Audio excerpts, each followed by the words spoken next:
Claire and Bethany Go to the Theater by Nicholas Vrekar. On a Friday evening, in the living room of her apartment, Claire summoned a succubus. She had her book on summoning that she had checked out from her library. She had candles arranged in a circle on the coffee table, protected by a blue vinyl tarp. She had drawn the lines in chalk on the tarp, as the book instructed.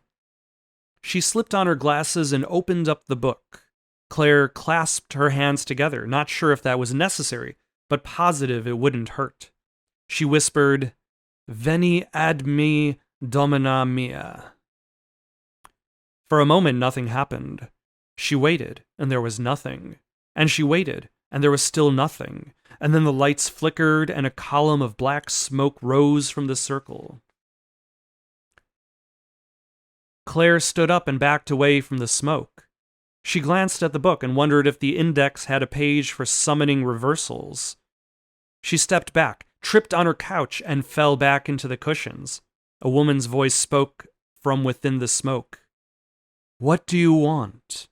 Physical pleasures beyond the mind's manifestation? A frolic in the night worth a life? Or do you wish to send me upon your enemies and boil their minds with delight?" The woman stepped out from the smoke. She wore a black dress that clung to her hips. Her long black hair curled across her back, and her thin black tail wrapped around her thigh and down her leg. Claire pushed her fogged-up glasses back onto the bridge of her nose. "I don't know. What do you want to do?" For a moment, the woman looked around the room. "Who are you?" I'm Claire, and you are?" "Bethany." "How did you summon me here?" Claire motioned to the book, now set aside on the couch. "It's an introduction to summoning for beginner warlocks. We keep it in our magic and sorcery section." "What?" "In the library. I'm a librarian, assistant. During the day. I've been trying to become a warlock in my spare time." Bethany rolled her eyes and left the apartment.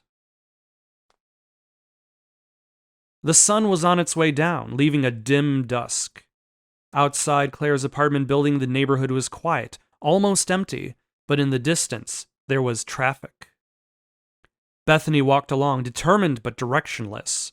She hadn't been to this city, or at least this part of the city. What's there to do around here? Claire shrugged. There's the library, where you work. There's my apartment, where you live. There's a deli in between my apartment and the library. Bethany sighed, stopped at a corner and looked around. "Have you been to that theater?" "I haven't seen it before." She glanced over at Claire. Claire was wearing a red plaid shirt underneath denim overalls, and white Crocs over ankle socks. She waved her hand, and Claire's overalls and shirt were replaced with a blue dress with a red plaid corset, and her Crocs and socks with white flats. Claire exclaimed, "Hey, I liked those." "They're not for the theater. Come along." On the corner of the street, there was a building that looked neither new or old, with a sign above its main door that read, "The Majestic Theater." Beside the doors, there was a ticket booth run by an old man in a red suit and a red cap. Bethany said, "2 tickets for—" "What's playing tonight?" The old man said, "Hamlet 2. She paused for a moment. "Sure, why not?" There was a scattering of people in the lobby, and a short and empty bar set across from the entrance into the auditorium. Behind the bar there were dozens of bottles, none with labels. Another old man in a red suit and a red cap stood outside the auditorium doors. Bethany handed him her tickets. He handed her 2 playbills and said, "Do enjoy the show." "Sure." She pushed open the doors and walked down the long stairs into the auditorium. Claire asked, "Where are we?" Bethany said, "The Majestic—" we're in the back." The auditorium was nearly full, but Claire could see the 2 empty seats Bethany was talking about in the back at the top of the slope.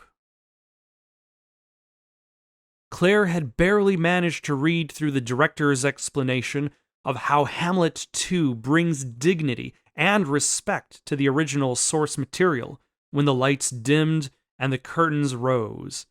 On stage, there was a man in blue jeans and a white undershirt, leaning against the outside of what was supposed to look like a house in the country.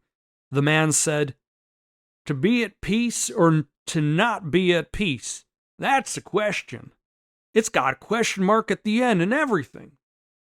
A nearby woman, dressed as a small boy, squatting beside a haystack, said, "What does that mean, Pa?"